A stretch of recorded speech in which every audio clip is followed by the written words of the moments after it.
Axel. Ganda naman yan. Ano yan? Gold. Yan. Baka mo.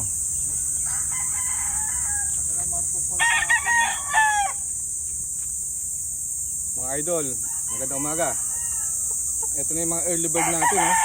Yan. Tulad nung nasabi ko nung last video, ito yung mga gold natin ng mga throwback ng machine kelsa natin. Kasing pogi ni Axel. Axel, mga sama sa gold.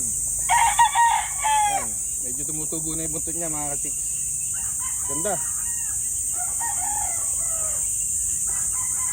Siguro mga 1 linggo, 2 linggo pwede na itong mapalakad sa eskwelahan. Gold, machine, kelso. Ganda.